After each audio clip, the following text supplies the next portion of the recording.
Angela Nswaswa mukyala mu Katuliki ng'abeera Makerere Kikoni. Wetutuukidde mu maka ge ng'amaaso agoolekeza NTV okulaba ebigenda mu maaso nga bwe tubadde tubiweereza okuva ku lutikko Lubaga mu kusabira n'okuziika Ssaabasumba Dr Cyprian Kizito Lwanga. Nswaswa atubulidde nti yandiyagadde nnyo okugenda ku lutikko Lubaga mu kusabira n'okuziika Ssaabasumba Lwanga, naye olw'okuba teyabadde na lukusa lutuukayo yasazeewo ebigenda mu maaso abirabire ku TV. Ono tayawukana nnyo na muzzukulu we Monica Nambalirwa Nswaswa. Naye ng'ate nange nteekwa okuziika Archbishop n'okumusabira n'okubaawo. Naye olw'okubanga obulwadde bwajja obwa ssennyiga omukambwe,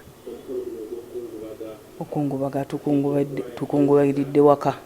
Naye nga nandiyagadde nnyo okubeera ali mu maaso ku bantu abamuteekako n'ekimuli ne ku bantu abakungubagane Bannayuganda bannaffe bonna. Angela Nswaswa atubulidde lwaki Ssaabasumba Lwanga anajjukirwanga. Kati ngende Makerere Wekembe almost tuli mu group eri mu milioni nga 30 abeewola, naye nga ate si bakristo bokka, mulimu abasiraamu, mulimu abakristaayo, kibiina kyo kigenda ddala bulungi mu maaso.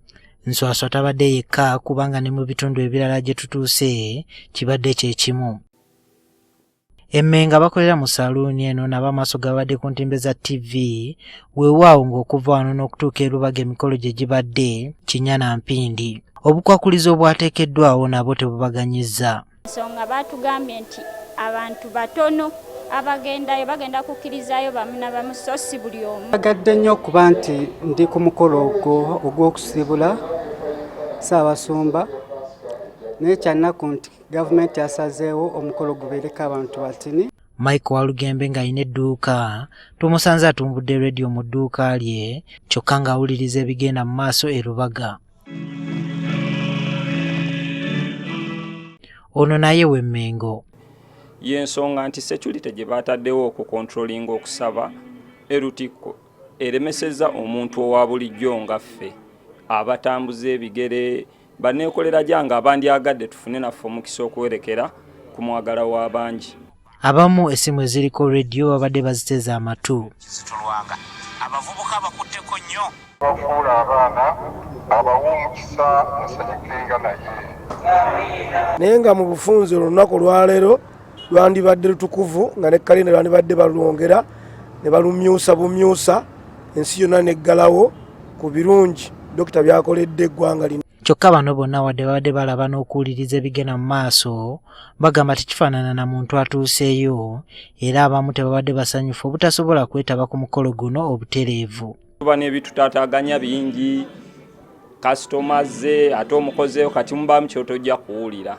Kati era nga bwe siyinza kukakasa nti ku leediyo kuno emmisa yonna ngigoberedde, tekisoboka ng'omuntu ali wali. Leetabye emikolo ng'egy'okusembera siriiyo, gy'okuwa ebirabo siriiyo, ebyo byonna mba siriiyo. Naye nga nkakasa kukkiriza kwe nnina nti essaala zange wano wensabidde zijja kukola ki? Zijja kutuuka.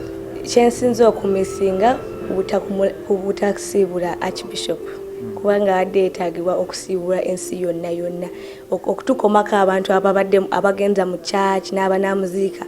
Ndowooza tekibadde kintu kirungi. Abantu bawansi basinga okugenda kusanda okusaba, batuuka okutuuka okusiibula omwagalwa waabwe ate ne babagaana okugenda okusibula omwagalwa waabwe, ate nga babadde basaba naye bano abakulu ate ne bava mu ofiisi ate bagende ku mikolo ng'egyo. Ssaabasumba Lwanga yafa ku Lwamukaaga lwa wiiki ewedde era ng'aziikiddwa olwaleero. Juma Kiriya, NTV Akawungeezi.